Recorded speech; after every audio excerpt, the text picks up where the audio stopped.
What's up, everybody? Welcome to Gaming Without Parole. I am Bryan Paul, sitting across from me, the ever-illustrious...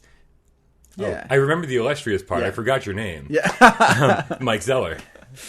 Great. How you doing? Okay. Yeah. Awesome. I'm doing pretty all right. You didn't kill anyone on the way here. No, not today. Traffic's a bitch. It is. It's really bad. Yeah, let's kill them all. Yeah. You know what drives me nuts is the roads are the roads are so narrow, and then no one wants to walk on the sidewalks. So you have people walking down the street. Yeah. And so your 1.5 lane road is now a half a lane. Yeah, yeah. There was a gentleman who was somewhat large. Not a gentleman. No, he's not a gentleman. No. But I'm trying to be polite. Way to go. It was a bit on the large side. I'm glad you're being polite before you become racist later. Yeah. Let's be honest. I'm not the one that's going to make the racist comment. I love Asians. Yeah, I know. That's not racist. Borderline. Yeah. Okay. You're still kind of. You're doing it in a positive way, but you're still kind of grouping everyone of a specific race into a specific category, which I think is the dictionary definition of racism. I think it might be stereotyping. I don't think it's racism. Okay. Maybe. There was some comedian that I saw a number of years ago. Miscategorized, I think, is what I'm doing. Is miscategorizing people. Yeah. There was a comedian that I saw a number of years ago that was talking about positive racism. We're like, why can't we have good racism? Like, did you hear about those Hispanics? They're made of candy. Like, was it Louis C.K.? I think I saw that. It might have been, but it was like back when he was young and skinny, though. I think that was a thing. Yeah. Okay. Yeah. I probably wouldn't like him as much. I like him. I like how he is now. Yeah. But speaking of overweight people, this guy was walking down the street and kind of taking up both lanes of traffic because it's a skinny road. Yeah. And I just was thinking to myself, if I was that man, this would be an event that would lead me to some real introspection, some real self-examination. Yeah. If I'm walking down the street and blocking both lanes of traffic. Oh, and somebody finally got him. It sounds like right? It's over. Not yet. Okay. All right. But traffic. The sounds of Worcester, Massachusetts. Thank you for joining us. Oh, now they can triangulate where we live. I'm gonna go home and there's just gonna be all these murderers waiting for me. You're gonna love this. Okay. Well, we've already said we live in Worcester. I think that's okay. Yeah. I don't want to get any more specific than that. I just slowly turn the camera around so everyone can see what's outside of your window. Yep. The ghetto. Yeah, it's not great. So I was.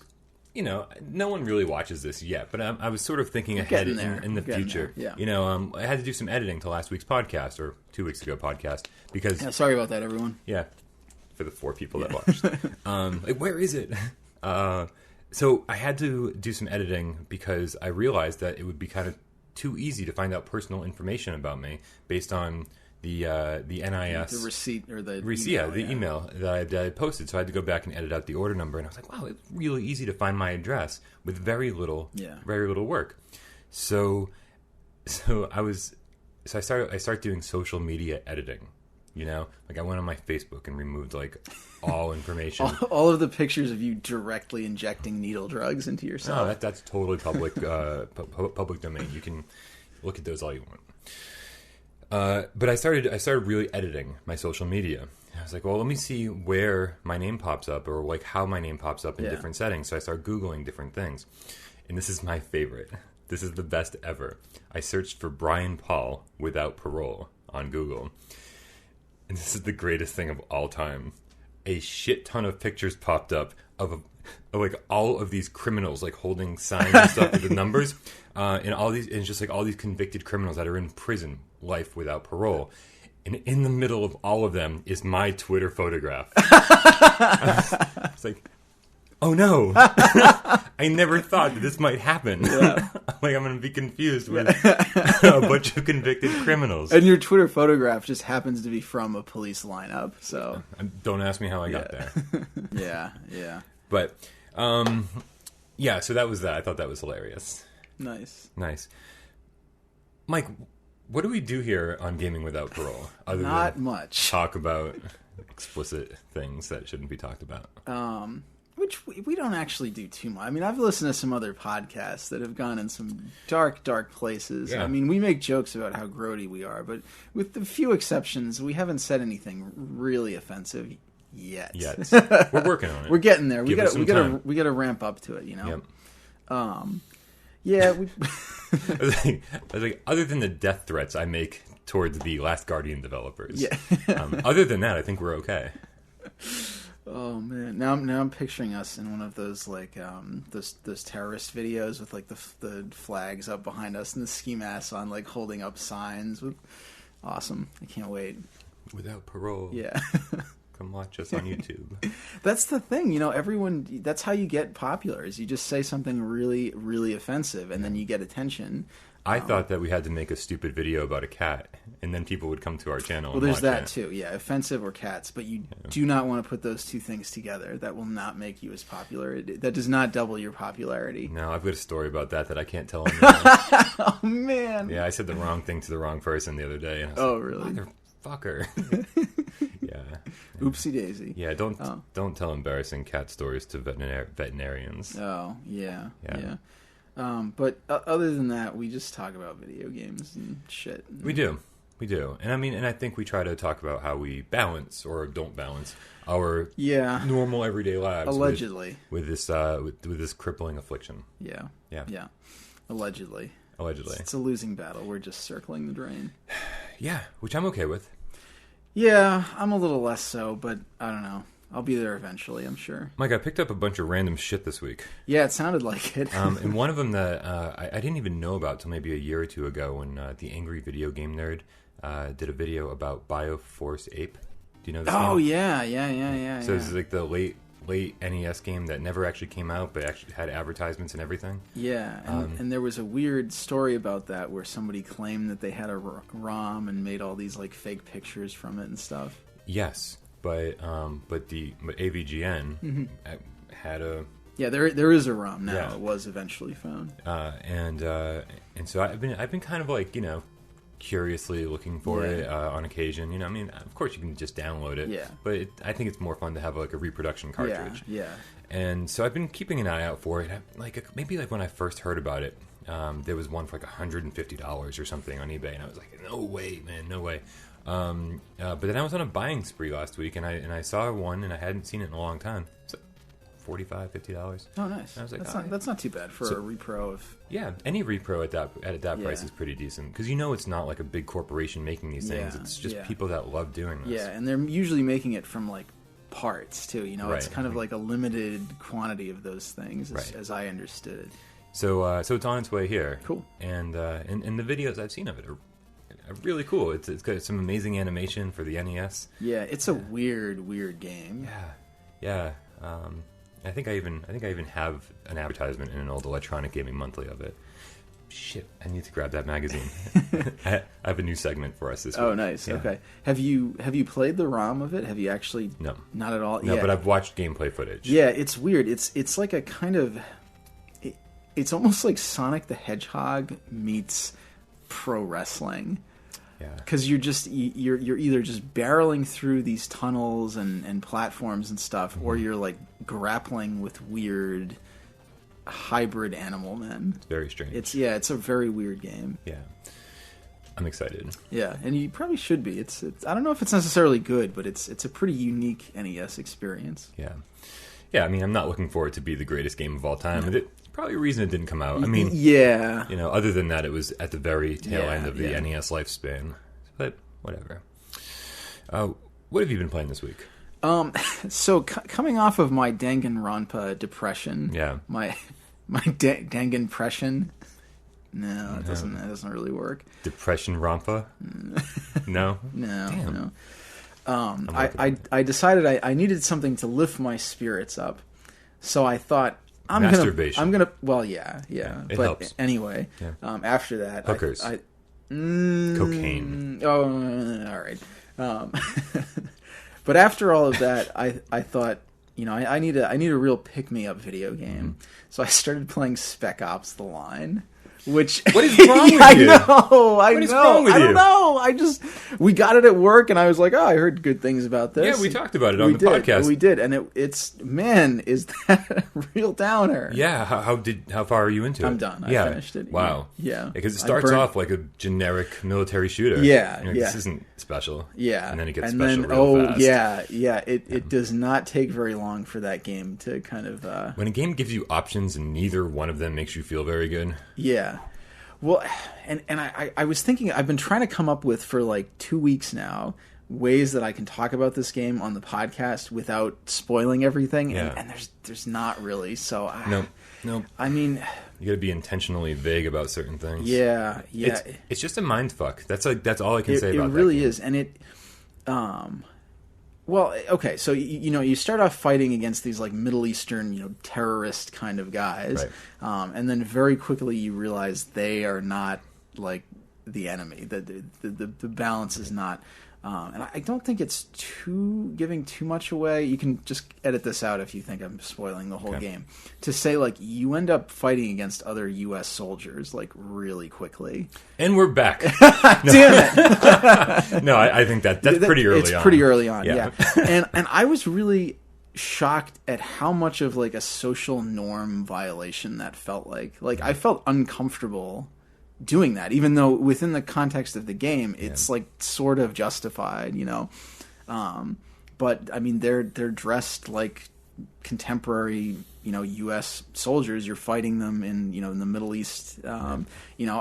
It's like I know people in the military. Like this felt weird to me. It felt like, and in that regard, I think the game succeeded. Absolutely, because that was its intention. Absolutely, yeah, and it kind of just keeps going from there. I almost feel like there was sort of a twist at the end that I almost think was largely unnecessary. I totally agree. I think they could have just left things as it were, and it made enough of a statement. I mean, the twist was okay, but because it was fairly grounded in reality for a good part, and then it got a little bit like over the top.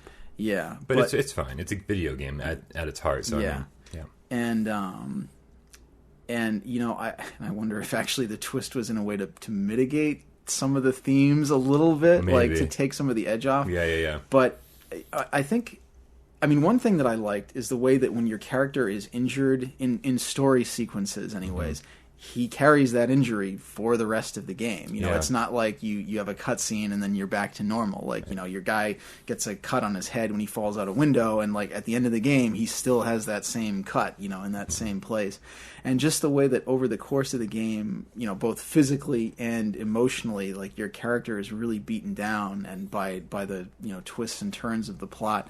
And at the end, like, at the beginning of the game, as you're, shooting it out, your guys are yelling comments back and forth, and they're kind of like quipping at each other, and it's, action movie, hero kind of stuff. By the end of the game, like, he's just kind of like barking obscenities from a, ragged throat, like, at the beginning of the game, you're reloading, and he's like, hold on, I gotta reload, cover me. Like, at the beginning of the game, every time you're changing clips, he's just like, fuck. And it's just the way that this experience has just ruined him as a person. Mike, you should have told me you were going to play this game. I would have come to your house and removed all the razor blades from I know. Yeah. I know. And right on the heels of Danganronpa, I do like, not... Why weren't you playing like some Katamari Damacy or something? I know. I should have done that. Some like whistling children singing in the background. I don't know. Or like Mario Sunshine or something. There you go. But anyway, so I finished that, and as I've been saying for the last couple weeks, I feel like I need to really dig into a big RPG. Yeah. So I started playing Xenoblade, and I'm a few hours in now. Man, that is the most complicated Japanese RPG I have ever played. Let me just cross that one off the list then. Yeah, seriously. I've definitely noticed as I've gotten older, I've become increasingly reluctant to learn new like gameplay systems. Yeah. And I know, as people get older, period, you get a little reluctant to do new things. That's just how brain aging works. But I feel like with this, it's kind of justified because it's like, I'm going to use this skill set for like 14 hours, and then I'm never going to use it ever again in my entire life. So, Do you think you're going to be able to do it? Yeah, I will, but I there's just so many different systems and you know, interlocking systems and you know, there's like a class system and an ability system, and the combat all like there's moves that you can do in combat that give guys a certain status effect, which then make them vulnerable to another status effect, which then make them vulnerable to a third status effect. And like once you've gotten them to that level, then you can really do some damage to them. And it's like, this is so complicated. Right. What happened to just pressing fight and like that was magic? That was good. So I've also been playing. I've also been playing Bravely Default. Oh, which a little simpler. Yeah. Although that also has some it's definitely like they didn't feel like Final Fantasy V was complicated enough. So, but it is a little bit simpler. And I was thinking too, from the look of it and the, you know, the character designs and things, like, hey, here's a like cheery game to take the edge off. Yeah. There was a scene after one of the more recent boss fights where two little children get mind controlled and beat each other to death. Well, let me add that to the list. Yeah. This is a game I want to play now. Yeah. What's with you and child murder? Anyway. He seemed like such a nice man. Yeah. He kept to himself. Yeah, they might say that, but they... Yeah. I'm gonna lose it. Yeah, you're definitely gonna be like, he was so quiet. Like, what happened? Yep. Kept to himself. Yeah. Yep. But yeah, so Bravely Default has some darker moments, but okay. It's also convinced me that people don't really know how to make old RPGs anymore. Yeah. It's good, but it definitely has some of that modern bloat attached to it. Like I said, even just the extra complexity in the battle system. I don't know. I'm trying to think of a modern JRPG that's simple. Wow. Yeah, I can't really. I mean, they all tend to have... I mean, never mind that there aren't really that many also JRPGs anymore, right. You know... But, yeah, they always have to add on this kind of extra cruft. Right. Like, this will set our game apart. Like, and I think that's what it is. I think a lot of it is probably being handed down from the corporate levels. Right. But yeah, like a selling point or something. But ultimately, it's that same way that games will be like, it's 120 hours of excitement. It's just like, I'm just looking at my watch. How many days I don't know. is that? Yeah. But it's good. I've been enjoying it. They've been, because it's basically like a class system based Final Fantasy game. I mean, Bravely Default is a Final Fantasy spin-off, no questions asked. And they've been kind of portioning out the classes more though, where it definitely takes its gameplay from like a Final Fantasy V. And I was thinking Final Fantasy V gives you like 6 or 7 classes within probably the first hour and a half. Okay. Where Bravely Default, I've probably got a little over that now, and I'm like 20 hours in. So how long is Bravely Default supposed to be? I don't know. I'm suspecting that I was looking at the list, and I think I've got probably half the classes. So I'm thinking like 50 hours probably. Wow. Yeah. So I like don't know. Not a huge epic sprawling RPG. No, not like but a it's, Fallout or a. Yeah, but it's getting there.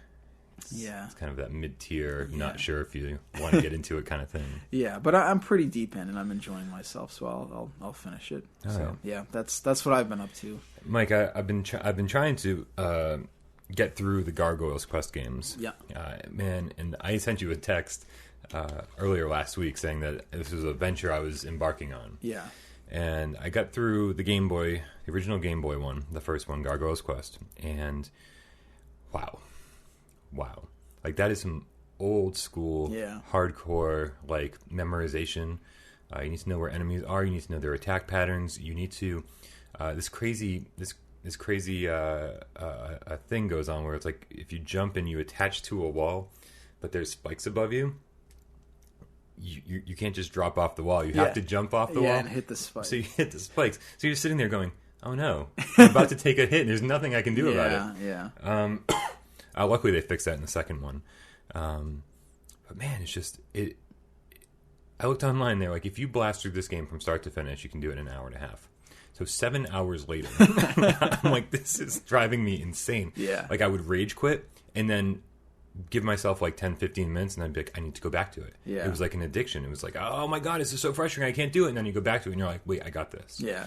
And it just brought me back to being a kid and playing these games and just being like, this is what games were. Yeah. You know, it wasn't just this like games now, like they take you by the hand and they're like, don't worry, we got you. Yeah. We'll take care of you. Oh, you die, we'll just bring you right back. It's okay.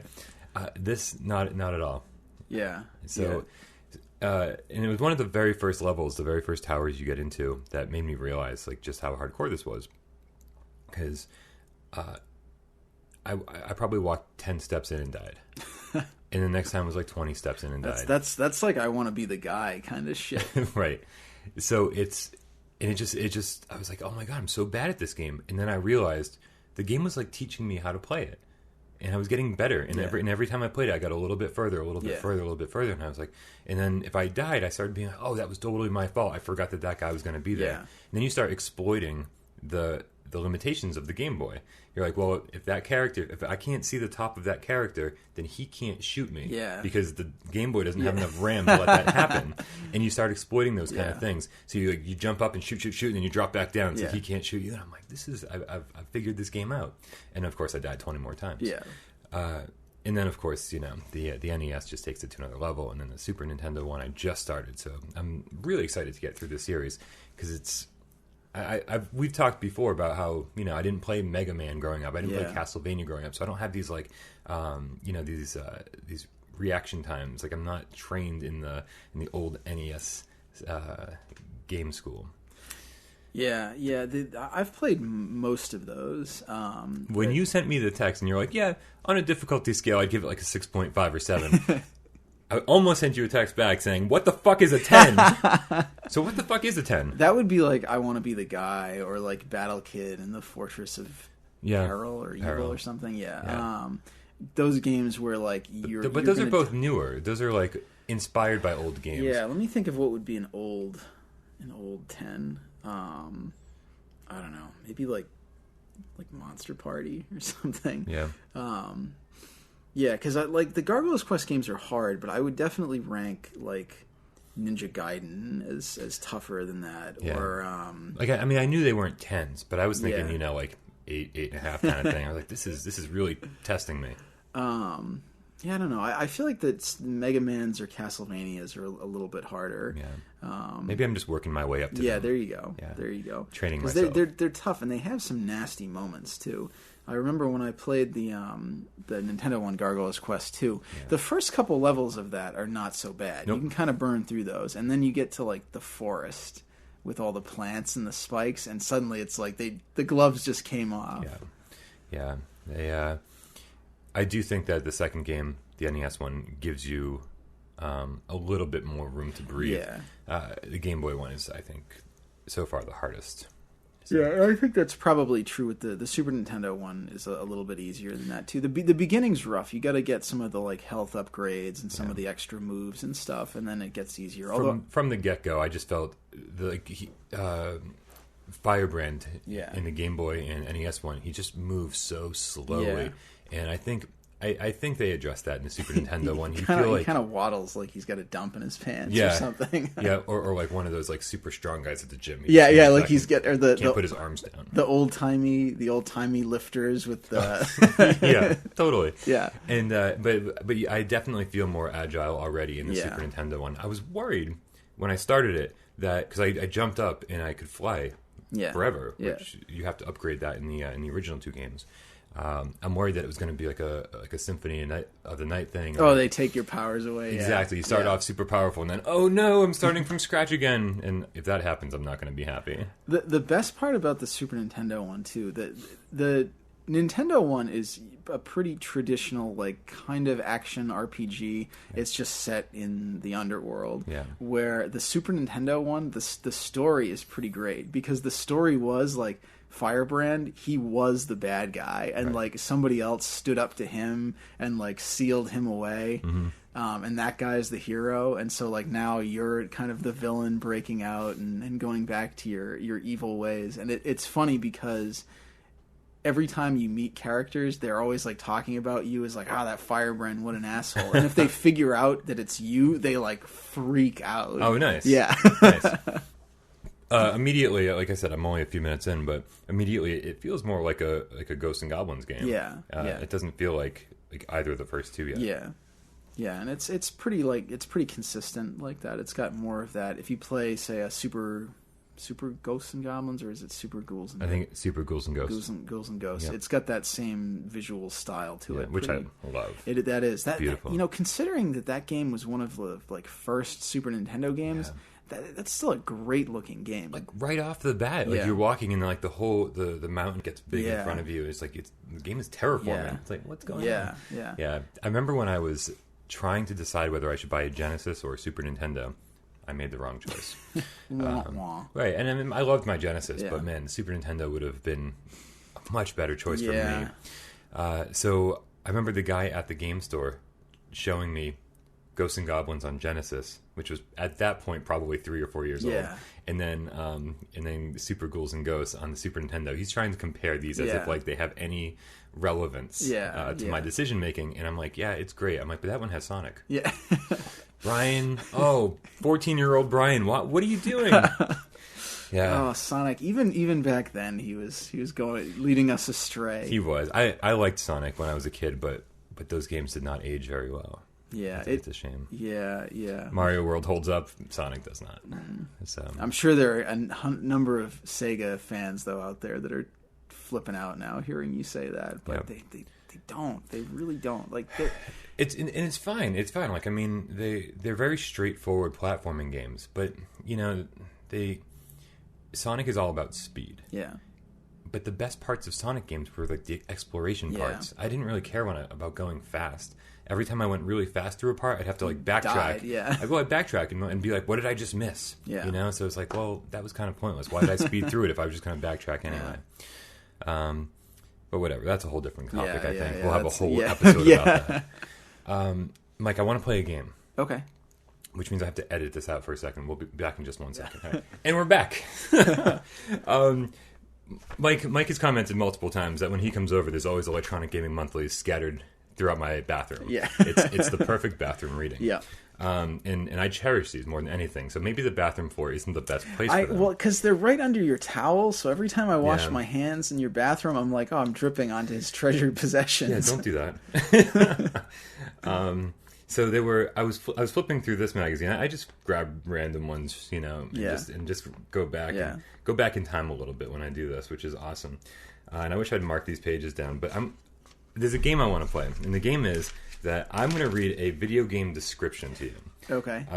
It's in the preview gallery of Electronic Gaming Monthly, and you're going to tell me what game it is. Okay. Okay. And this is going to be fun. And you're going to catch on. You're going to catch on real quick to the theme of this. Yeah. Okay. All right. Almost there. Nope. And maybe it's the next one.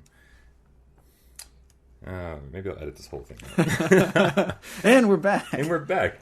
All right. Here we go. Here's the first one. One of the most critically acclaimed science fiction games of all time is back, and it's on Dreamcast.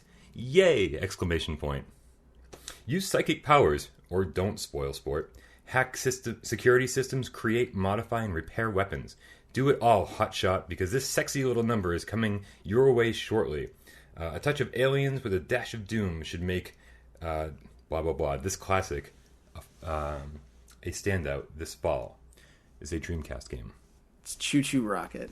Is that your best guess? Is this an actually released Dreamcast game, or is this is part of the fun? Okay, yeah, I'm guessing that's System Shock 2. You are good. I am really good. Wow, that's pretty impressive. Yeah. Okay, yeah, it never came out. Yeah. Okay.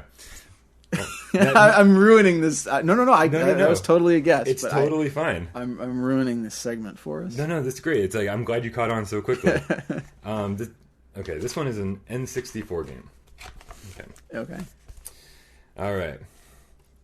I'm not going to say the company's name because I might give it away. Okay. This company takes its first shot at true adventure-style game with this game. I'm not going to say the name. Join mammal warriors as they fight to save the planet from an almost invulnerable evil force. Each character has a sidekick to help him or her in their quest. Control is very Zelda-style, complete with Z targeting. Just jump in when you know it. The game has no text to read. Instead, the team went for a movie-like feel with full dialogue. Hours of speech will be crammed into this cart. In the E3 demo, scenes included sneaking out of a prison, solid snake style, substantive, and nabbing a key to set your character friends free. There's a Panzer Dragoon-esque battle with huge enemy airships, scheduled for a holiday release. Is that a Sonic game? On the N64? Oh, I'm sorry, N64. I thought you were saying... that one I'm not sure about, but I'm guessing that's another unreleased game. Sort of. This is Dinosaur Planet, which eventually became Star Fox Adventures Star Fox on the GameCube. Adventure. Okay, yeah.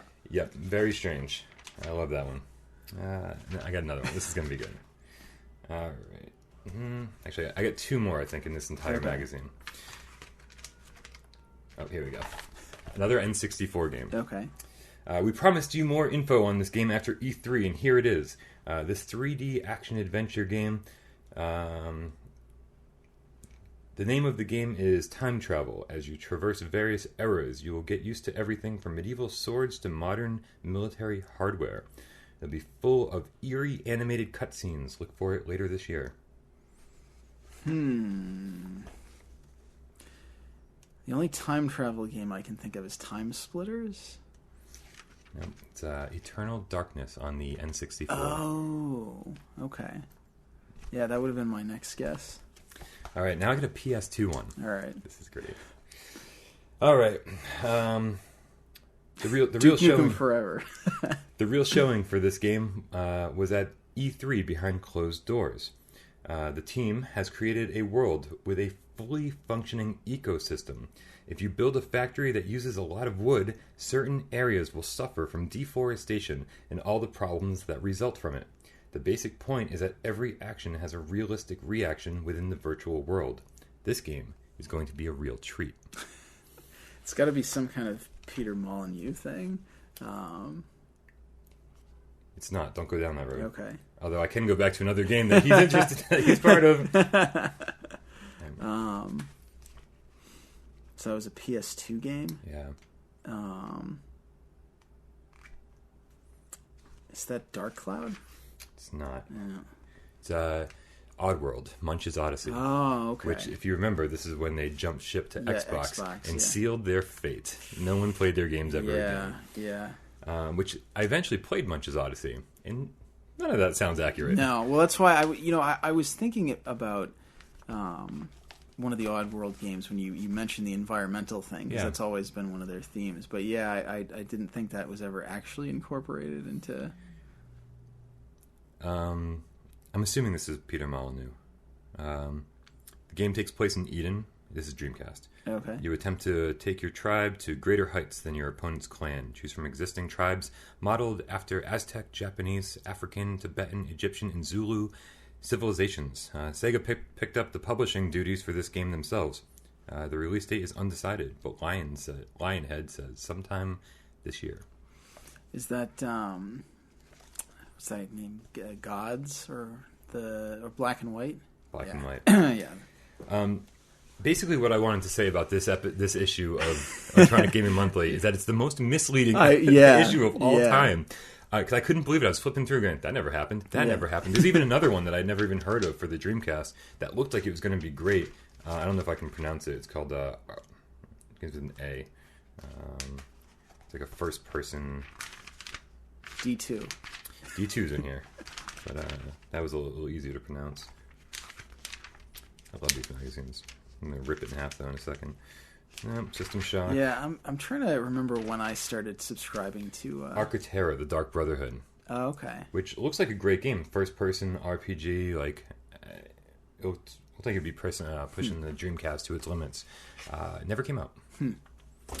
Oh well. Yeah, this was a tough time, I think, because the future for the Dreamcast looked really bright. There was a lot of stuff coming, and then it was like, well, we're not going to do the Dreamcast anymore, and everyone just jumped ship to the PlayStation 2 or just canceled their plans altogether. Yeah. There's also in the rumor section in this magazine, they said, well, the rumor is that Sega's getting out of the hardware business altogether. And the response was, the president categorically denies that they're going to do that. And I was like, well, you have to say that until you say it. Yeah. That's interesting. Just one of the most misleading magazines of all time. Yeah, seriously. Pretty awesome. Yeah, I should go through. I got to find my. I was digging through my attic the other day looking for a specific book of mine, and I did find all my old EGMs. So Nice. I'm gonna bring them downstairs before. Put them in the bathroom. Yeah. Put a bookcase in there. Oh, there you go. yeah. I don't think I have one that fits in there. It's a pretty small bathroom. Yeah. Now that everyone knows far too much about my apartment. Yeah. Or your bathroom in particular. Well, I mean, that's all there is. Yeah, this room in the bathroom. You can pretty much see everything from here. Yeah. So. Oh yeah. We can do that. Mike, a lot of things happened this week. Can we edit this out? No, it's not worth it. There's going to be a lot of edits this week. There a lot is. of I think you did a good job when you edited that way with the where you brought the title up and then took it away because it. Oh right. That kind of works when you've got different pop-ups and stuff. That was a very clean edit, I think. Thanks. It's all about how much time I want to spend. I know that I can. I've got the chops now to do this however I want to, but it's just time consuming. Yeah. For a 2-hour podcast, it takes about 10 hours. Yeah, I would imagine so. Especially when you want to bring in the gameplay footage and stuff. All right, first and foremost, so we had heard that Gone Home was finally coming to consoles, but we didn't get a lot of information about that. Yeah, that was a while ago. It was a while ago, and you would have assumed it would be out by now. And not a particularly complicated game. I wouldn't think the architecture would be that hard to port. The downside of waiting for it to come to consoles is that I didn't play it on PC. Because I was waiting for it to come to consoles, I was like, "This seems like something I want to sit on my couch and just sit back and play, like everything." I don't like sitting at my computer to play games. So unfortunately, I'm going to read the quote. The designer, Steve Gaynor, said, "Unfortunately, we don't have exciting or good news about that," meaning the development. "I wish I did. It's been quite a while, and as you know, and as you kind of sensed, there have been some delays that maybe." You have seen some things that have changed with Majesco. Anyway, the point is the deal that they had with Majesco to publish this game has totally come to an end, and there's no longer funding to bring the game to consoles, which is ridiculous. It was sold like crazy. Yeah, this won tons of awards. So they're moving on and working on their next game instead, and we'll see what happens with Gone Home. Unfortunately, maybe nothing. Oh, that's too bad. Yeah, you think Sony or Microsoft would jump in and be like, "Here's $100,000. Just go do it." I wonder though. The only thing with Gone Home, is it is such a plot focused game, and it's so focused on.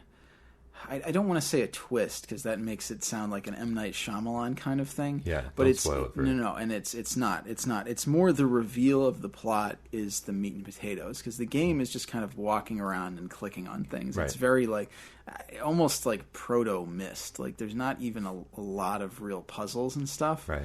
I've spent just enough time with it to know what the game is like. Yeah, so I wonder if they're just thinking like everybody knows about this now. Nobody's going to buy it on a console. I don't know, except for Bryan, except for me, who have patiently been waiting. I know, and that's very impressive that you've been able to keep away from spoilers for this long. Yeah, I don't consume. There's my picture with a bunch of criminals. If you click on it, it's even funnier because it's like, oh my god. All right. So now I'm just imagining that Sesame Street game about one of these things is not like the other. I don't know. I feel like I kind of fit right in. Yeah. It's like the difference is the other guys get caught. Yeah. Come get me. All right. Rock Band 4 has been announced for the PlayStation 4 and Xbox One. Woo! I don't. It's what we've all been waiting for. Care. I mean, did you play the old games? So you and I, this is actually I think this could be a really good discussion. You and I are both, I guess, actual musicians. I mean, that's like your thing. I can play instruments and such.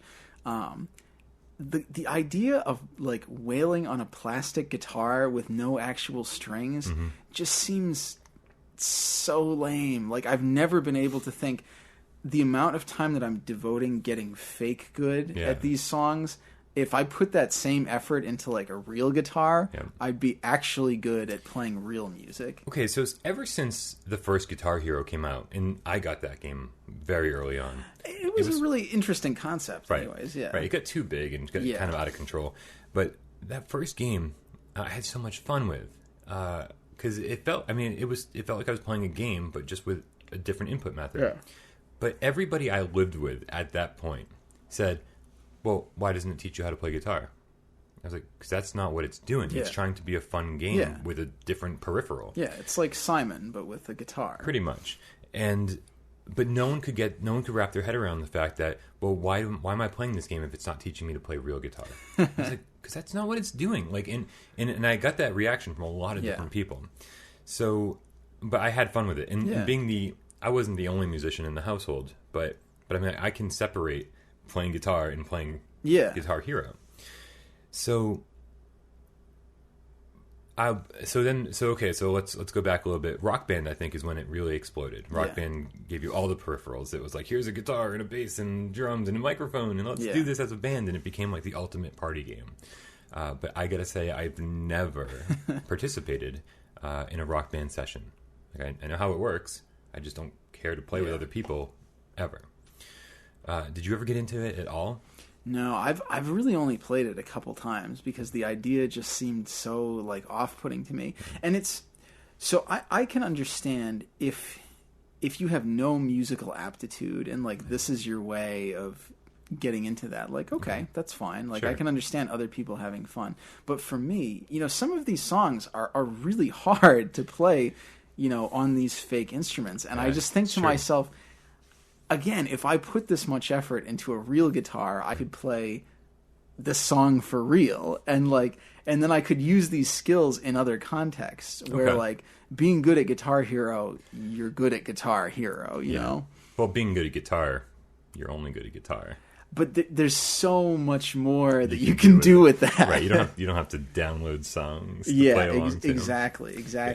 The other part of this news is that not all of the songs that you've downloaded already are going to come with music license rights. Oh God, one of my old jobs, I used to do stuff with copyright, and I hate copyright so much. Everybody should just pirate everything because it's such a rotten system, and it needs to just be rebuilt from the ground up. Well, as an actual musician, I don't want anyone to pirate anything. Don't pirate your songs. No. Yeah, don't pirate my stuff. Pirate everyone else's.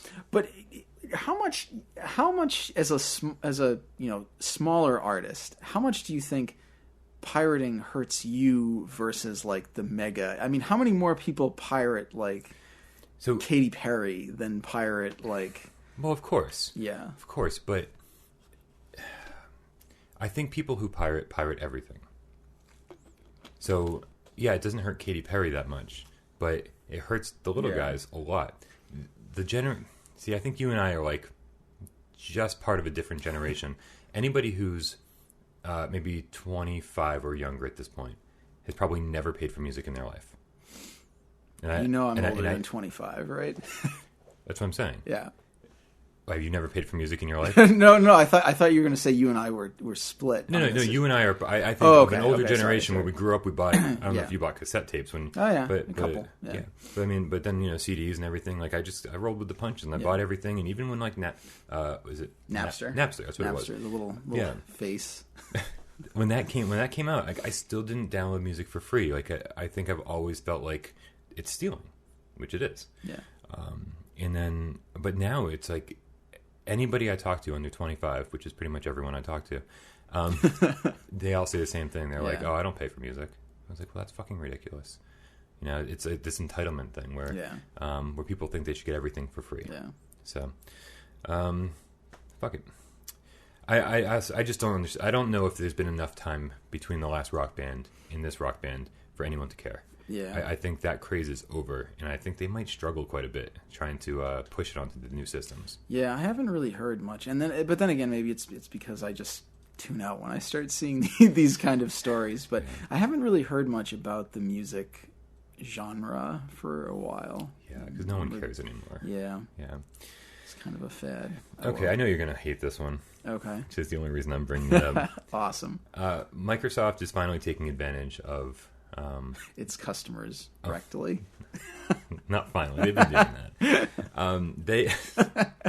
Just lost like 7 Xbox viewers. Oh no, that's everyone. That's pretty much it. They just teased the return of Battletoads. Oh, they're taking advantage of. Well, we owning talked Rare. about this a little bit. Well, but they didn't specifically say Battletoads last time. Oh, I They made a said- joke about it. That's Yes. right. and you don't like Battletoads as much as everyone else does. You don't have that nostalgia for it. Well, no, I feel like that's just kind of become our dynamic. Is that you're the one that really likes Battletoads, so I guess I'm the one that doesn't like Battletoads. I don't love Battletoads. I mean, I don't think I can even get past the hover. The third level. That nobody can get past that. Jet bikes, hover bikes. What are they? Like jet ski kind there's- of things. The level has like a funny name too. Like it's something like hover bikes or Something.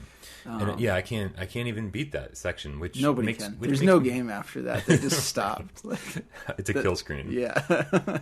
Yeah, like I don't. I've never played after that. So how can I love that game when they keep me from playing it? I do love the first 2 levels. I think it's so cool at the end of the first level when it goes into the boss's first-person perspective and you're fighting the boss. and that is really cool. Yeah. If the whole game had been like that, like, hey, that'd probably be one of my favorites. Yeah, but I have no idea if it's any good after the 3rd level. Yeah, I once or twice I have made it past that 3rd level, and it's usually like you get past that and then you immediately die again because it only gets harder. But I assume there's got to be some kind of password system. Is there anything? Nothing. nothing. You got to just shotgun it. I think there's a cheat or something. Yeah, I don't know. It does not get any easier after that though. So yeah, I mean, so do you think people care about Battletoads? Well, this is really funny because if they come out with another console Battletoads game, that means that they'll presumably sell it in stores. Hasn't there been this like long running joke about you prank call GameStop and you ask them if they have Battletoads? Oh, really? That's a thing. I'm pretty sure. So now it's going to ruin that forever. Which Good, is, 'cause it sounds is stupid. great. Sounds like a stupid thing to do. I know. Stop harassing retail employees. They don't make enough money for this shit. You can harass GameStop employees. Yeah, do whatever you want. It's okay. Yeah. When I actually, speaking of harassing GameStop employees, so when I got a This is going to be good. Yeah, I got a call that my pre-ordered amiibo had come in, I got a weird text that said like your amiibo is in, pick up at like wed at PM, and so I'm like, does that mean I have to go at night on Wednesdays or just like afternoon or what? So I called them because I usually I'll run errands and stuff on my lunch break from work. So I called them and I asked if they had gotten in the amiibos that I pre-ordered, if I could come get them, at noontime. Yeah. And they said, oh yeah, they're here. So I walk in the door and I said, hi, I'm here to pick up the amiibos that I pre-ordered. And he said, oh, which ones? And I listed them off, and he said, oh, we don't have those. I said, the fuck, man? I just talked to you like 20 minutes ago. Right. And I'm pretty sure I said that. And he's like, oh, you're that guy. Oh, yeah, we got him then. But everyone else who pre-ordered, nope. Nope, sorry. Nope. Sorry, we just opened them all up, played with them a little bit, and then just threw them in the trash compactor. Right, sold them to people who didn't have pre-orders. Yeah. Yeah. We just threw them on the floor and stomped on Oh, them. you're that guy. Yeah. Oh, good thing I called. I know. I was like, I wouldn't have fucking come here if you just said you didn't have them. But yeah, Battletoads. No, I think a new Battletoads could be pretty fun. The arcade game was great. I bet the 3rd level is going to be a jet bike sequence. It should It be. probably will be. It should be, and it shouldn't even be like, it should just revert to the old NES one. Like it's not even a. As I say, good luck, fuckers. Yeah. And they literally don't have to program the rest of the game after that. PlayStation 4 has sold over 20.2 million units worldwide. Okay. It's kind of crazy because I love PlayStation. I've been a PlayStation supporter for a long time. Nothing against Xbox. It just hasn't really done it for me. But honestly, although I love the PlayStation 4 as a console and I like its interface and I like the controller, the exclusive games so far have been kind of dog shit. Kind of lukewarm. You know, like even I love Infamous, and that was my least favorite Infamous game of all of them. The Killzone game was like passable, but obviously rushed for launch. Drive Club still doesn't work. It's been like doesn't work. It doesn't. Like there's a whole online component that just is broken, and that's the whole game. It's supposed to be online.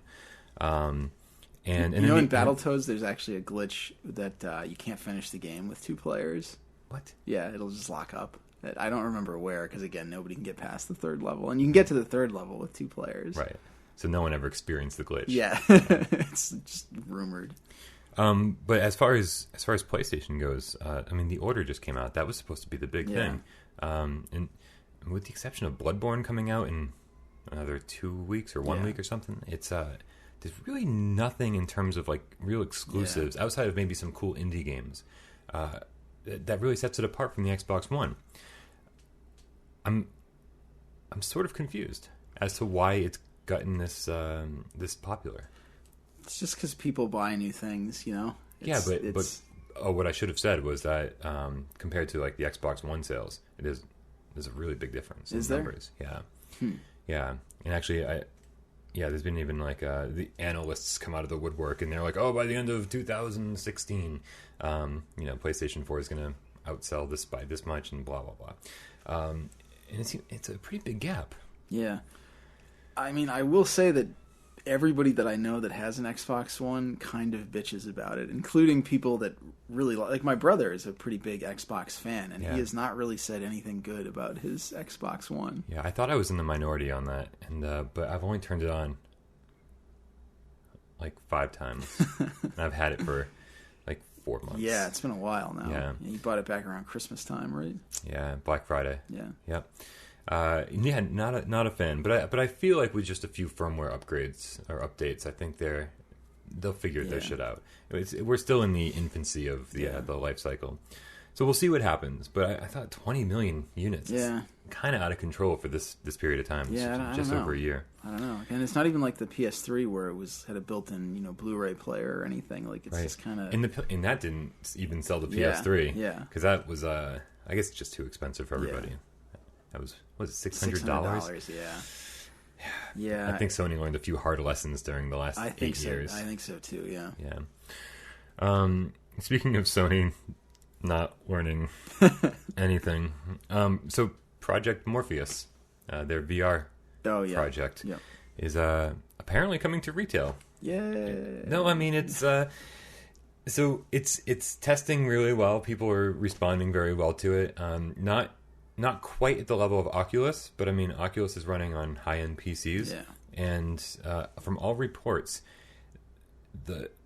it's almost confusing how good the Morpheus is running on PlayStation 4 hardware.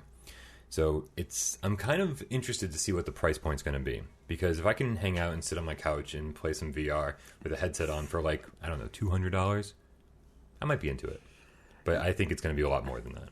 Yeah, and I know that I've always said, I enjoy playing video games, but I wish I could look stupider doing it. I wish I could look even less attractive than I do just sitting there with a controller in my lap jabbing away at buttons. Let's be honest. I'm gonna play this in the dark, in bed. I'm just gonna be laying back with a pillow. Now I'm picturing, I'm picturing you like falling asleep with it on and waking up with it on and just being like, oh God, what happened? My dreams will be There's crazy. Goblins everywhere. It'll be a real life lawnmower, man. Yeah. So it's coming in the first half of 2016, which I mean, not that far away. No. To say your VR headset, which no one's released. We haven't even hit. Wait. 2016. We're not even at springtime yet. Let's dial that back a little bit. Yeah, but they're going to be one of the. I mean, Oculus will probably be out before then, but this makes them one of the first to market. So ambitious, and I think it actually works with your Move controllers, which gives me an excuse to plug in my Move controllers again, because I've got they're sitting around here somewhere. I've got 4 of them, I think. Oh wow, why? Because so I had a Wii. Yep. Because there were all these light gun shooters I wanted to play. And it was House of the Dead Overkill. It was both the kid across the hall crying I'm gonna fucking kill it. Yeah, he's really going to town too. Yeah, it's nonstop, all day, all night. So thanks for joining us. Yeah, maybe they should see a doctor. That's no good. Oh my god, like Dr. Kevorkian. That's topical. There right? it is. There it is. That's the moment of the episode. Where Yeah, it only took an hour to get there. It's the money shot.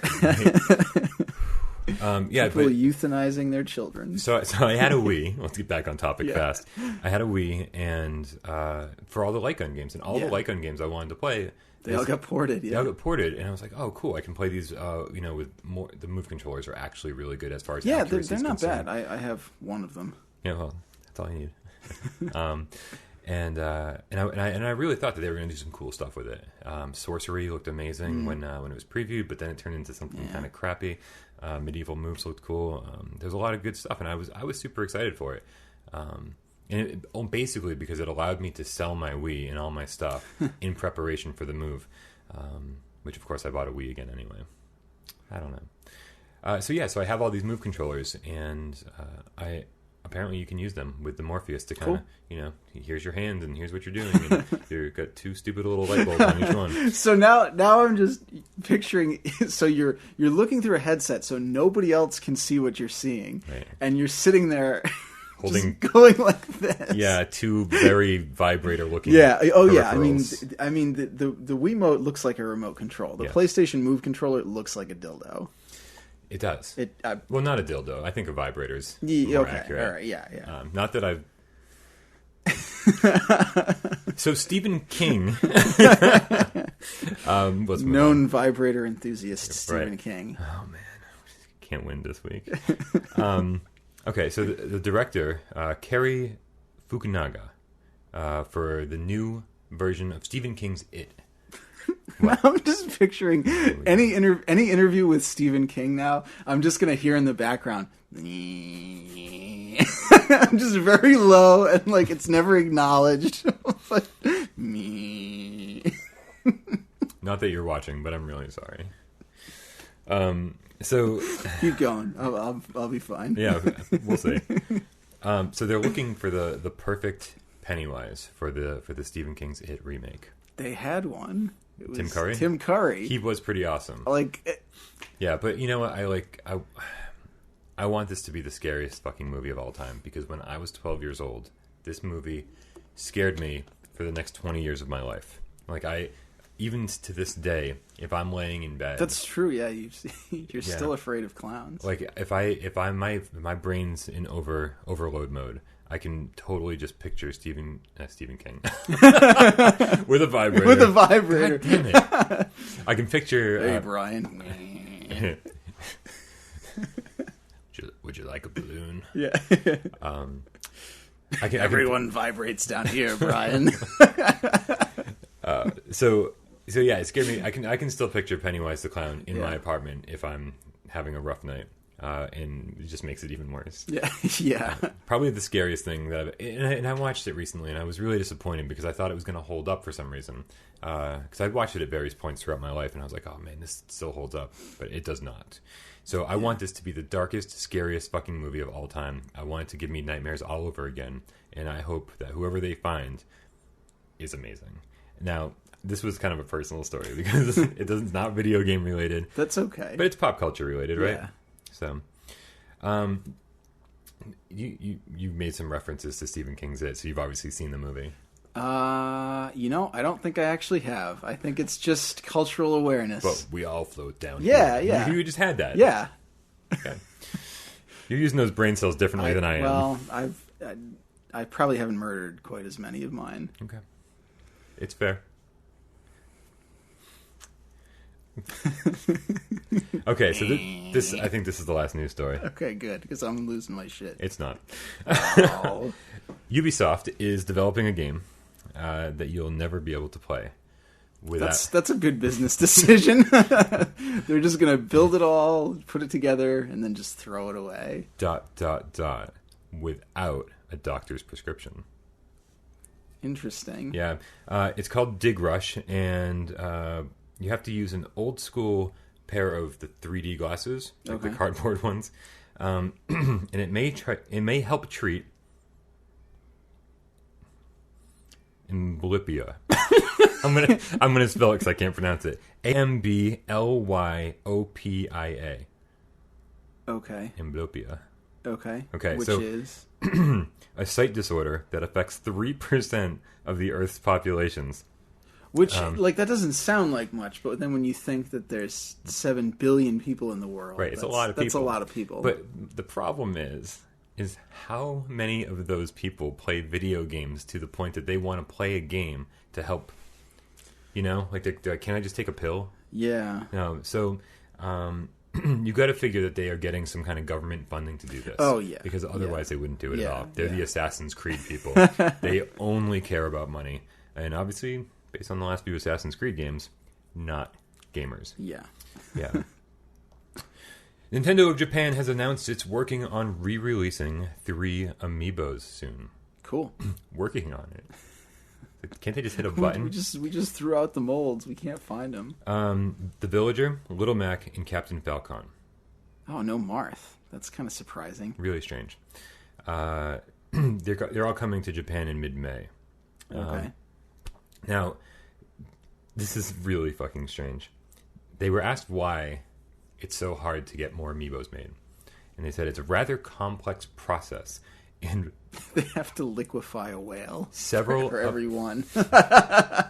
they said several of the models have to be done by hand. What? Like, unbelievable. I don't even understand what that means. You know, I know Japan's medieval period lasted for substantially longer than the rest of the world, but I was pretty sure they had gone through the Industrial Revolution already. I'm pretty sure they had things like factories and machines. The whole story makes no sense. Because these are obviously mass manufactured. Yeah. I'm assuming that when they're done with their print run, they didn't destroy the molds. So it sounds like a lot of bullshit. It's like that guy from Kill Bill that made the like really, really fancy swords. Like there's just some guy in Japan that like hand makes all the amiibos, and then when they were done with the shipment, they just like shot him in the back. There can't be any more. I want the Villager. I kind of do too. He's such a weird, creepy looking character. It's just like, why? It's weird that they would choose him. You know, like what? He's one of the most expensive on the secondary market. Oh no! I meant to make an amiibo of it in the first place. Yeah, he is definitely. Well, he was one of their new characters. He's on the cover of the game. Yeah, I think he's kid friendly in kind of a weird way. Sure. He's a friend to childhood obesity. Yeah. Yeah. Or what's that? Hydrosymphalia, that we have a really swollen head. Oh yeah. something hydro. I also never bought Captain Falcon, so yeah. I'll pick one of those up if these come to America. He's not super expensive, but I'm just not willing to pay for him right now. Yeah. And Little Mac being the other one, like maybe I'll get one that's not broken. Yeah, let me know if you're going to get rid of the broken one. Why are you so interested in the broken one? Because you're going to take it out and fix it? Yeah, I'll just fix it. It looks like his leg could just pop back into. But since I won't open them, I can't fix it. Yeah, maybe we'll make a trade or something. All right. That's the news for the week. That's it. All right. Good show, everybody. We are already running out of time. I know. All right. So that's good because I didn't do enough work for this topic. Oh, awesome. So you're definitely carrying the lead for this. Great. We're talking about our favorite PlayStation 1 games.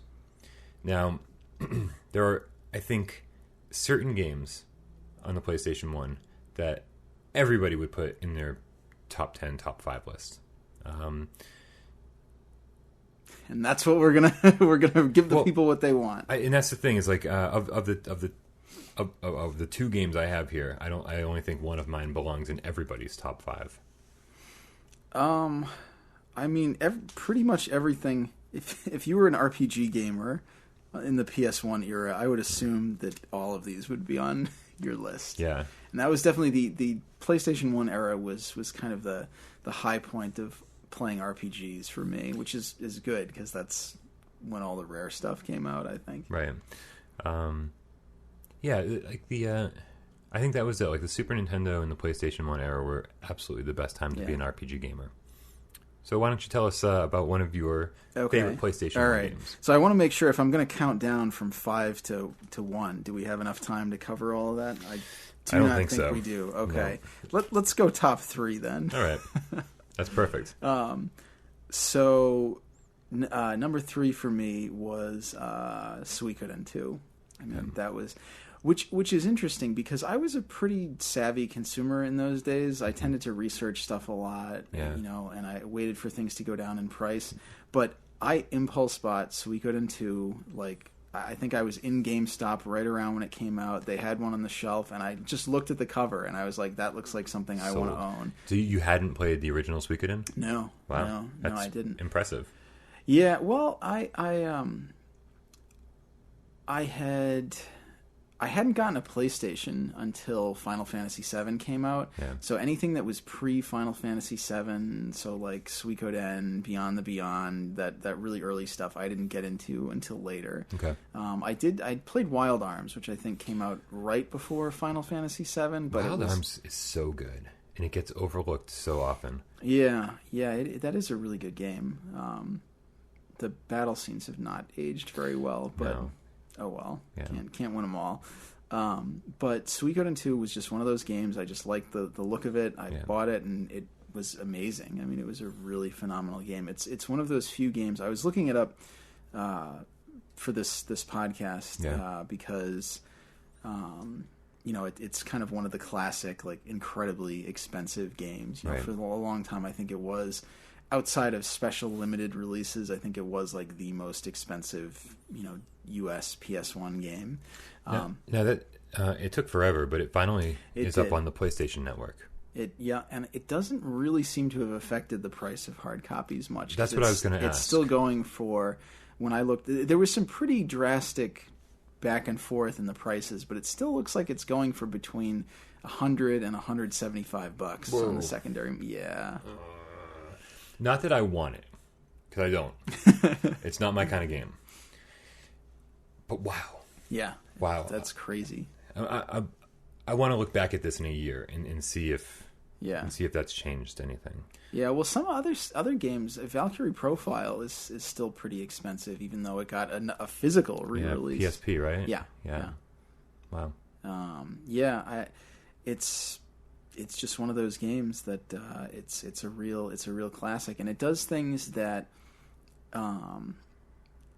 it's funny because it came out, I guess, right around the same time as Final Fantasy VIII, and that was one of the reasons why it didn't sell, because everyone's like, "Oh, Final Fantasy VIII's amazing," and this looks like garbage.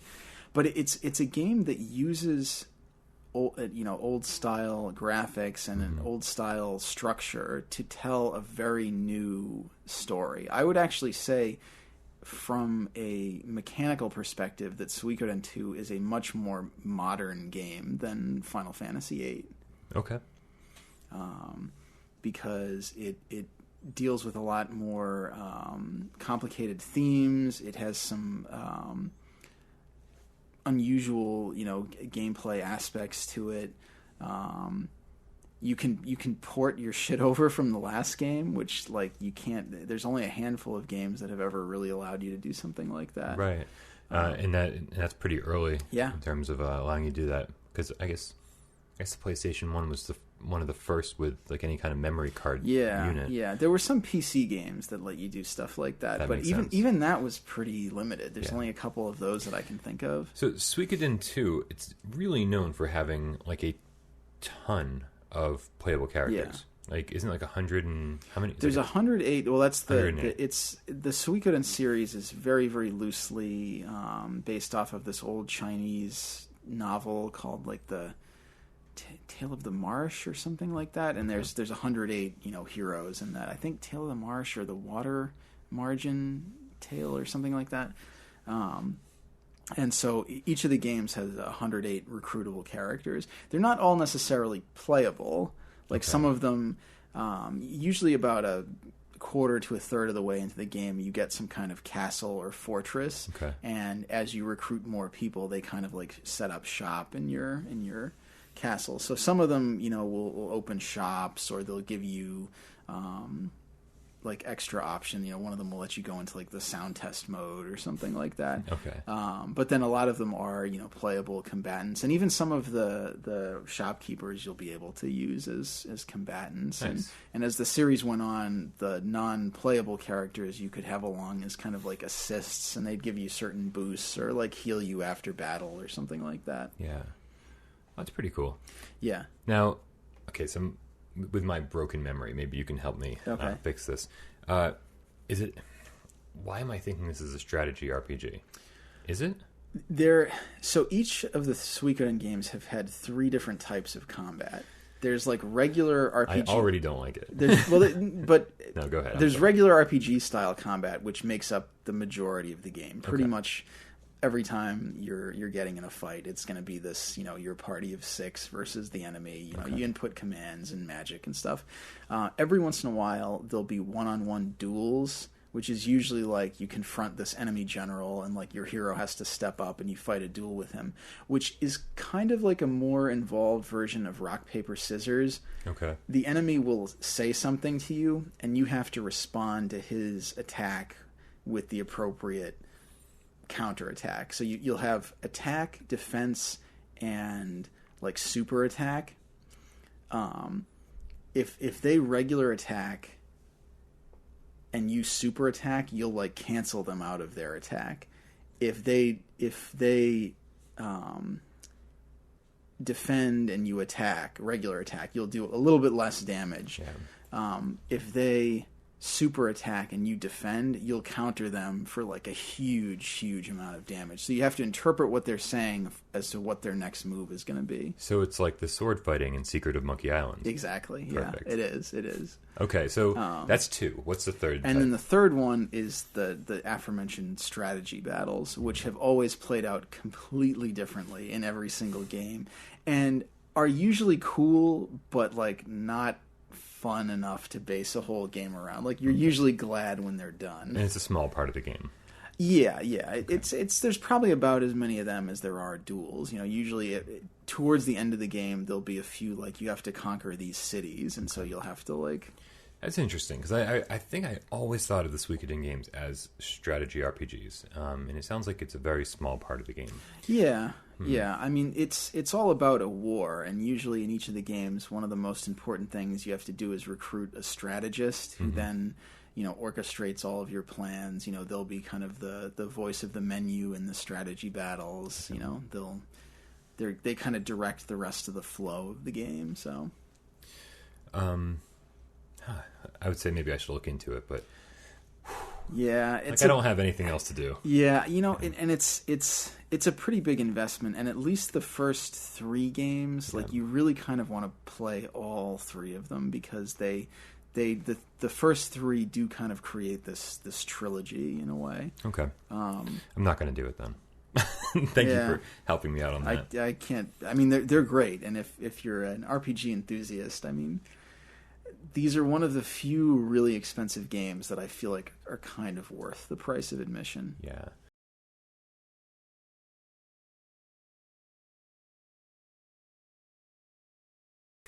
So I want to talk about a game that I think it belongs on everybody's top 5 list. Okay. And it's Resident Evil 2. And I think it's... so let's get this out of the way. It came out January 21st of 1998. Now, this was peak time for amazing games on PlayStation. Yeah. You know, it's like the first round of games had come out, and all the sequels were bigger and better. Yeah. Now, I remember going into the first Resident Evil, and first Resident Evil is why I bought a PlayStation 1. I got out of games for just a little amount of time, and then I ran into my buddy at the gas station, and he was like, dude, I haven't seen you in a couple of years. He's like, you got to come over and see this game I have for PlayStation. And I was like, oh, let's go. Yeah. And we went to his house, and he showed me Resident Evil 1, and I was like, oh my God. Immediately I remembered Alone in the Dark. But I was like, this is a good Alone in the Dark. The control looked amazing, and even with the tank controls, I was like, well, that's what Alone in the Dark was. Yeah. But this is done well, and the graphics are amazing, and this PlayStation thing, I like, oh my God, I need one. And it was less than a week later I had one.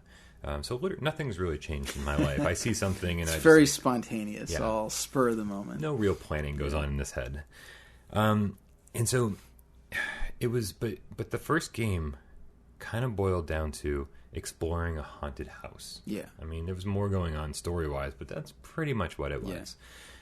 And it was cool. Like, I mean, there was so much like different suspenseful things and stuff. But, but the second one, like from the very beginning, you get to choose two characters, as you did in the first game. Yeah. But the first game didn't mix it up very much. It's like there were a few key differences, but for the most part, you were playing the same game. Yeah. The second game, man, it was like two entirely different games. Yeah. And then you could play as the second character after beating it with the first character to get even like a different version of the same game. And you could play so many times, and the game would be kind of different every time. It gave it a lot of replay value. And from the very get-go, after you select your character, you're outside on the streets of Raccoon City. Like, cars are on fire, and there's zombies everywhere, and it's like, well, this haunted house just exploded into the city. Yeah. You know, you're not safe anywhere anymore. And it just had that feeling of that a sequel should have, like, bigger and better and crazier. And I don't know, like, it was such a great opening sequence. I must have watched the CG opening, like, a million times, because I just thought it was the coolest thing ever. And then the actual gameplay was, I thought, amazing. But I think the cool story about Resident Evil 2 is that there was another game that was being made first. Yeah. And they had actually made a sequel to Resident Evil, now affectionately known as Resident Evil 1.5. And it was anywhere from 60 to, 60 to 80% complete before they scrapped the entire thing. People that made the game said that it just wasn't fun. The story was different. The characters weren't as cool, and they just said they just knew that it wasn't going to be a suitable sequel. Yeah, which is kind of cool. So Resident Evil 2 itself, after they scrapped 1.5, it took a year and 9 months to make, and at the time that's a pretty long development cycle. And it took 40 to 50 people to make the game. Wow! Right? So they knew that this was going to be big, because they put a lot of care into it. So I don't think Resident Evil, even the third one, even Nemesis, didn't capture the really cool feeling that Resident Evil 2 gave me. You know, because after you get off the streets of Raccoon City, you end up in a police station, and almost immediately you're like, oh, okay, here's my new haunted house to explore. You know, it's not going to be this big open world. Well, not open world, but big. I'm not going to explore the streets of Raccoon City like I thought I was going to, but it still gave you that feeling that it was bigger and better. Yeah. Man, it's probably, I'm not ranking these games that I'm talking about, but this might be my favorite PlayStation game of all time. Cool. Yeah. Now, I know you're not a big survival horror fan. No, but I can appreciate it. It's more just I don't actually enjoy playing them, but I'm glad that other people do. I support their cause. What's your experience with Resident Evil? Did you skip all of them? Yeah, really pretty minimal. I played a little bit of 4, and I could never really get into it. And I've tried a few times, and I was actually thinking as you were talking, maybe I'll take another whack at trying to get into that. Yeah. I did play the 2 light gun games, and I enjoyed them quite a bit, except for the fact that in Umbrella Chronicles you have to perfect some of the levels to unlock the last boss. Okay. Which is I must not have beaten that unbelievable bullshit. I bet. Yeah. Yeah, you know, I know 4 is everybody's favorite Resident Evil game, and when it came out on the GameCube, I mean, I know people were blown away, and when I saw it, I was like, this can't be real. I just thought it was the greatest looking graphics of all time. And but I tried to play through it, and I was like, yeah, it's not. After the first maybe 2 hours, I just lost all interest in it. 2, though, I'll still go back and play from start to finish because it's just so much fun. I always have a hard time with the tank controls. It just feels so unnatural to me. And it could just be, in first-person shooters, I have to invert the Y-axis. If I don't do that, I can't play for shit. I'm just terrible. I think there's just certain ways that I'm so used to moving in games that if they violate that, I'm done. There's nothing I can do. I used to have to play inverted. then something just switched in my brain one day, and I remember actually struggling for a couple months, being like, I don't remember which way I play. And it was mind-boggling. I was like, I would go into the option screen and click it one way, and I'd be like, nope, and I click it back, and I'm like, nope. Like nothing worked for me for a couple weeks, and my brain was like reprogramming itself or something. Yeah, I think it's just I think of things like an airplane throttle or like a throttle. You know, this is down, this is up. Yeah. You know. Yeah, and I think that's, you know, I think the very first person games I played were like flight simulators back in the very old days of PCs. So that made sense to me, and when my brain just switched that off, I was like, oh, this is fine. I get it. I'm okay with it. Man, you just mentioned flight simulators. I played a lot of flight simulators back in the day. Yeah. And they were like crazy boring. It's so boring. You're just flying forever, and then you shoot like one missile, and you shoot a guy down from like 800 miles away. Yeah. The reason I played so many is because my dad... I mean, that's why everybody played flight simulators, because everybody's dad wanted to be Top Gun. So I just played what he had. I was too young to buy my own games, and they were just all sitting there in their middle-aged portliness, like flying around, just highway to the danger zone. Just quietly to themselves. They flew miles and miles to shoot down a speck on the horizon. Oh man! Wow. I think that's enough about Resident Evil 2. Yeah. What's your next one? So speaking of tactical games, Final Fantasy Tactics. I have possibly put more hours into Final Fantasy Tactics than any other game, because it's not a short game, and I've replayed it quite a bit, and I've unlocked all the like hidden classes and content and stuff. There's a part of me, and I've talked to a buddy of mine that is also really into this game, that kind of just wishes like they just came out with one of these every single year and just palette swapped all the characters and just changed the dialogue, but it could be an identical game and I would just replay it constantly. I'd pay full price, because for me the job system in that game is the absolute like peak of perfection for any RPG job system, and the job system has always been my number one favorite RPG character development system. Okay. And now that there's a PSP port with like a bunch of other stuff, and all the new stuff for almost all of the new stuff was very shoddily implemented. Yeah. And I still I didn't care. This is a great game. Yep. And I still just played. I unlocked everything again, all the like ridiculously hard classes. It's just a phenomenal tactical game. And I know there's people that will, occasionally there'll be a little bit of pushback, because so much of the game revolves around the job system. If you know what you're doing, you can crack that game really, really early and just rampage. With one or two exceptions where you have to like fight a boss solo or something, you can just rip through that game. And there's actually a character that you recruit as part of the story about 2/3 to 3/4 of the way through, who is strong enough that he can probably solo the rest of the entire game by himself. Okay.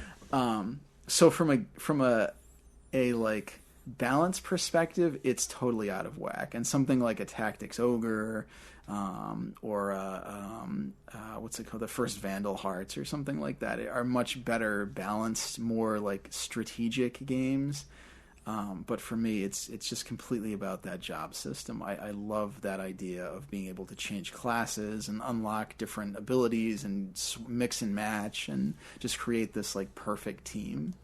Why do you think we haven't seen like a true sequel to that game in generations? Well, because I think a big part. Well, there's several reasons. I think, for one, because Square has just become all about flashy, pretty boys and big, high drama or melodrama, I should say. Because they had a few hits with things like Final Fantasy X and Kingdom Hearts, and they just decided all everybody wants is like angsty pretty boys in their game, and that's all I want. And it is, and so that's why it's your fault that we don't have another Final Fantasy Tactics. I'm so sorry. It's okay. I forgive you. Got it.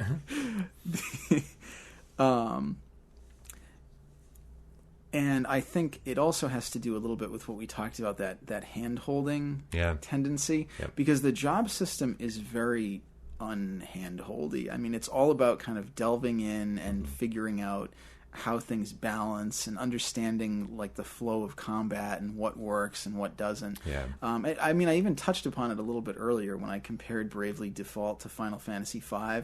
Final Fantasy V, so I'm about 15 to 20 hours into Bravely Default. Final Fantasy V, 15 to 20 hours, you would have long ago unlocked every single class. You'd be like moving into the end game. Yeah. But with Bravely Default, I've got maybe half of the classes unlocked, and you unlock them all one at a time. And each time you unlock them, you get them from a boss fight. So you fight the guy that uses the class before you, and you kind of get to know all of his moves, and you're like, okay, this is what I'm getting with this class. And then after you kill the boss, there's like a tutorial video showing you how to use the class. Okay. Yeah. So, it kind of slows things down, where like in Final Fantasy V, they assumed you'd know what to do with a black mage, a white mage, fighter, monk, and thief. Right. Like, you play Dungeons and Dragons. This isn't your first time at the rodeo. Or you'd figure it out. Yeah, exactly. You're not a moron. Exactly. Like, you're thinking like, okay, a guy that fights with his fists, he's probably tough. Like, it doesn't need a lot of armor. Right. Knight, probably a lot of heavy armor, heavy weapons. White mage, probably healing, not a lot of strength. Like, so I think for a job system like Final Fantasy Tactics, where you essentially start out with everything. I mean, you unlock them as you go. As characters level up, they unlock individual job classes, but there's no, like, you don't have to find them anywhere. Okay. And then to not only have all of that, but also have, like, strategic battles.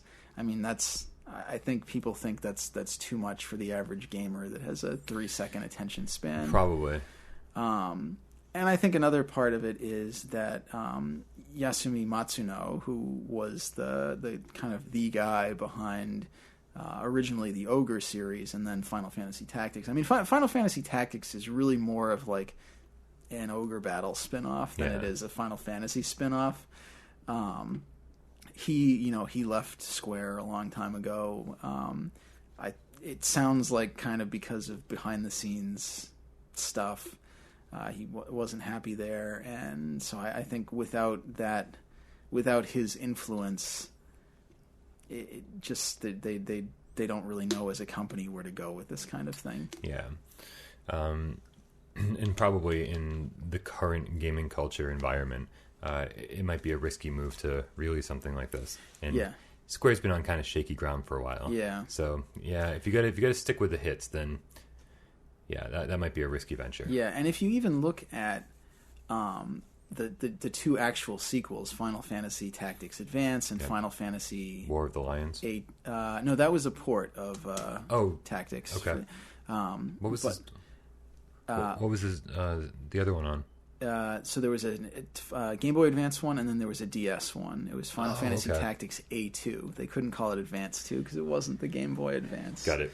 Final Fantasy Tactics Advance gets a lot of crap, I think, because of some very fun... Because it's all children characters. It's little kids that get sucked into a magical storybook and then have to, like, fight their way out. So it sounds very childish, but if you actually play the game, it's quite dark. It's very... But they had to kind of dress it up with all those kid-friendly, lots of bright colors and cute characters and things to... And then they become murderous children. Yeah. Your favorite genre of games. Exactly. No, they don't ever become murderous children, but there's some real, like... I wrote an article for it.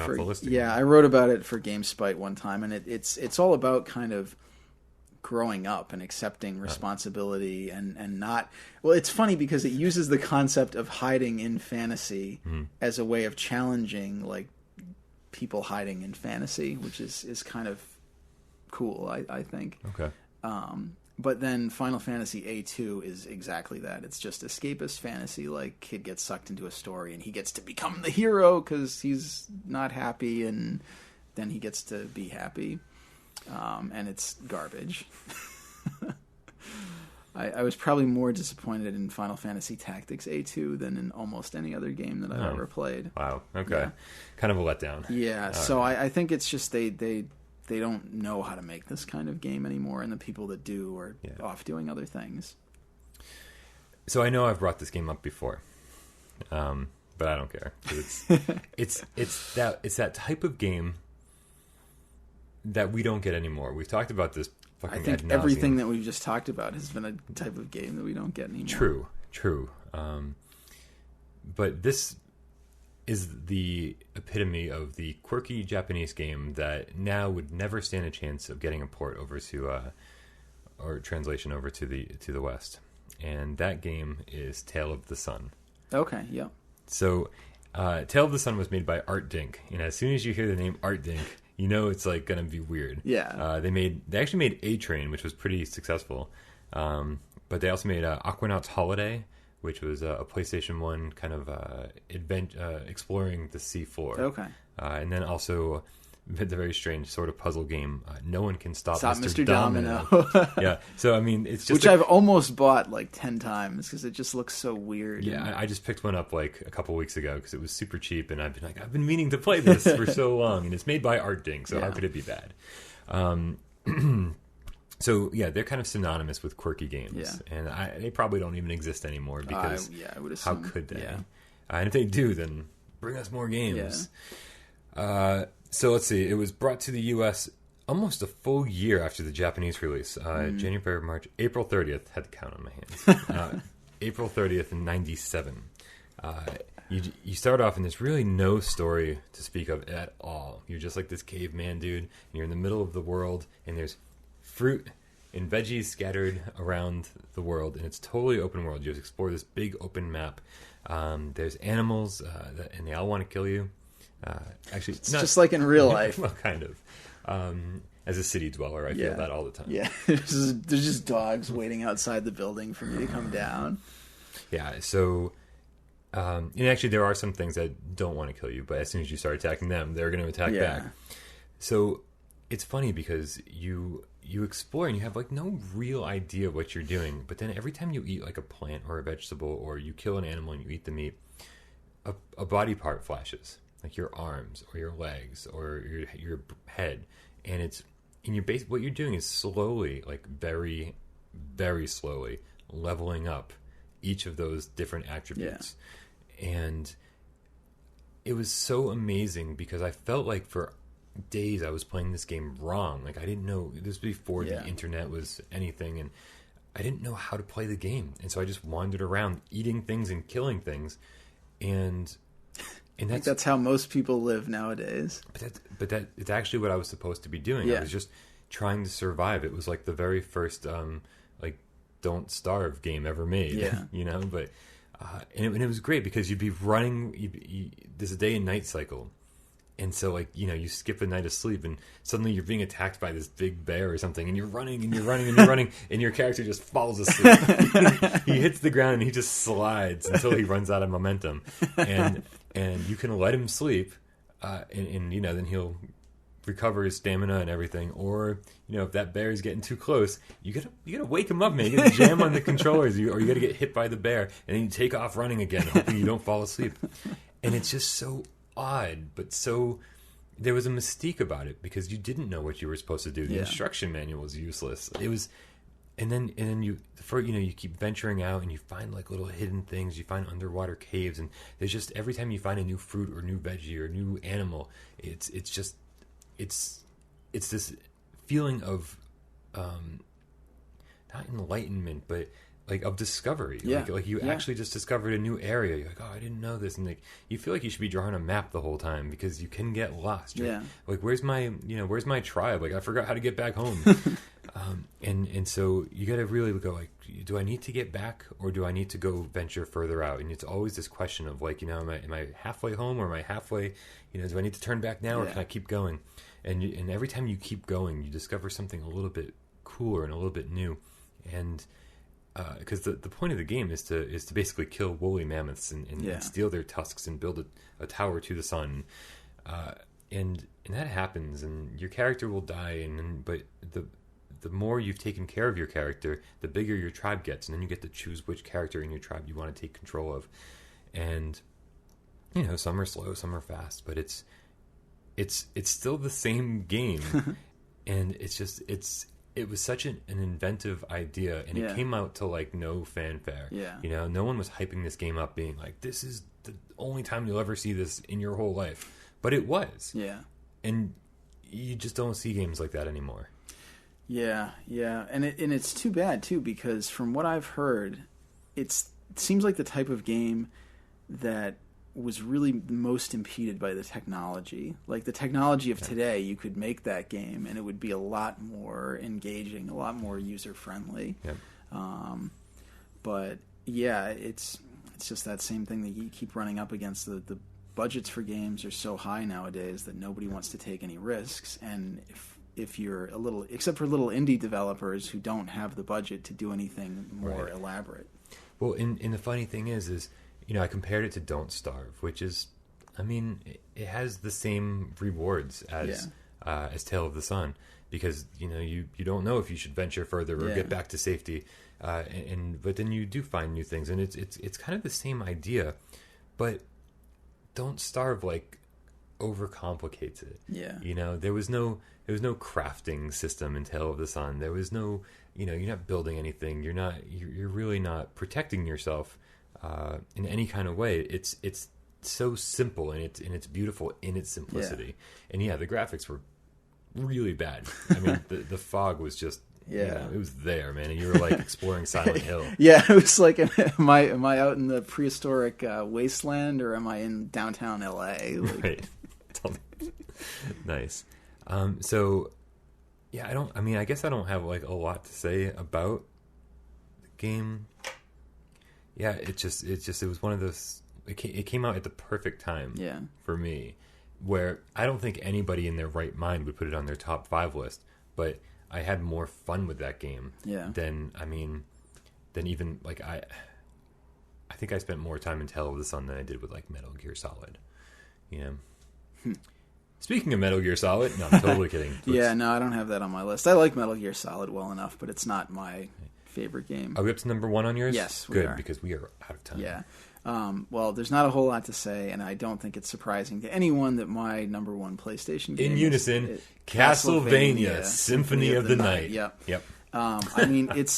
It's just that great of a game. I've probably replayed that more than any other game that I own. I haven't put as much time into it as Final Fantasy Tactics, because it's just not as long. It's sort of miraculous that we got the game here at all.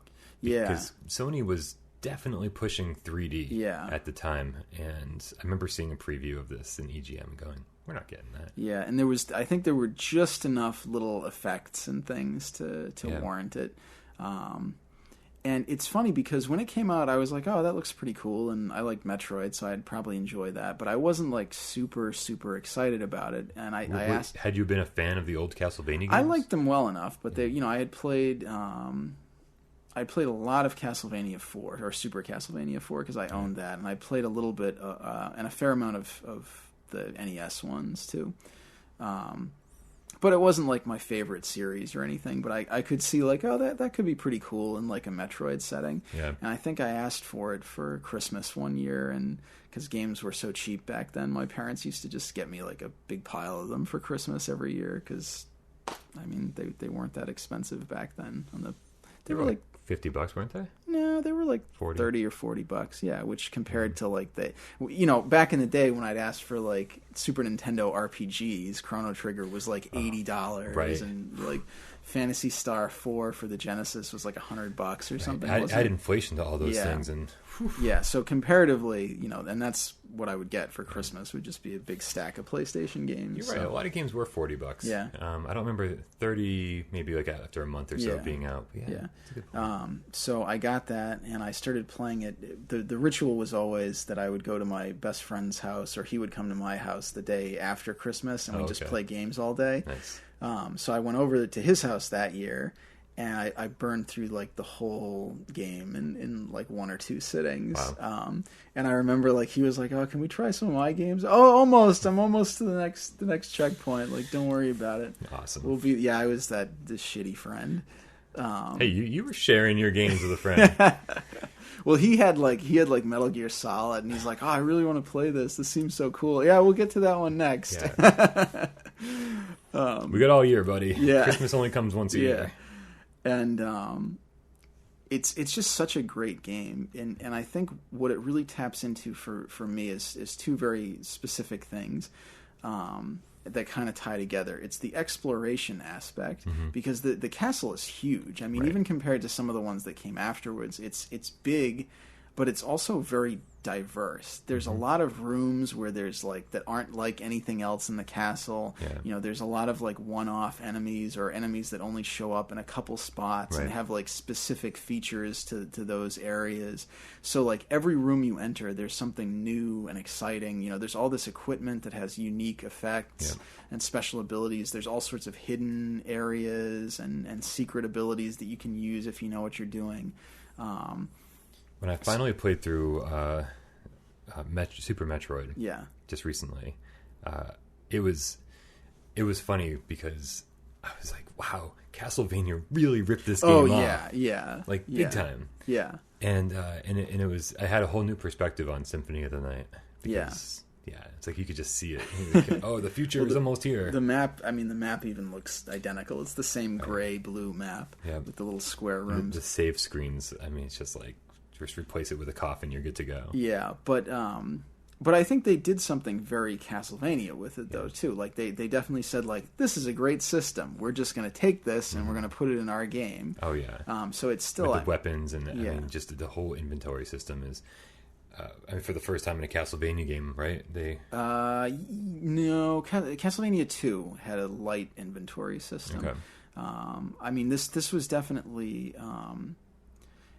you can kind of see different threads going through the Castlevania series. Like Castlevania 1, 3, and Super Castlevania 4 are all kind of the same game, just tweaked in different ways. Yeah. Where Castlevania 2, Rondo of Blood, and Symphony of the Night are kind of going in this other direction.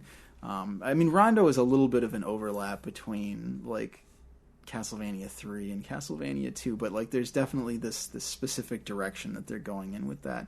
And as much as I actually have liked most of the other Castlevania games since Symphony of the Night, I don't feel like any of them have quite captured that. Like they don't quite get what made Symphony of the Night so great. Right. It's still the same basic idea. Yeah. But the magic is magic was lost a little bit. I experimented with the DS games quite a bit, and the DS and the Game Boy Advance. And they were good. They're really good. Yeah, and you were talking about Final Fantasy Tactics, being like, just give us a new one every year. It's fine. I'll play it for the rest of my life.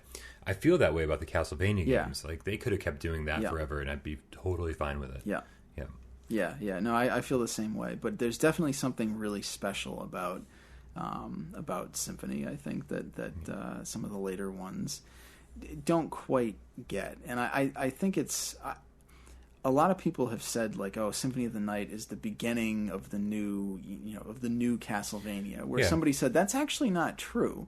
Castlevania Symphony of the Night is really the end of the old Castlevania, because it was the last one that Toru Hagihara worked on. And he's like, and if you play it more from the perspective of this is somebody who's kind of done with Castlevania and they want to just put in everything. If you look at it as like this is the greatest hits of the series, like a tribute to everything that's come before it, you have a very different perspective than if you're playing it as like, oh, they're setting up for where they want this to go. Right.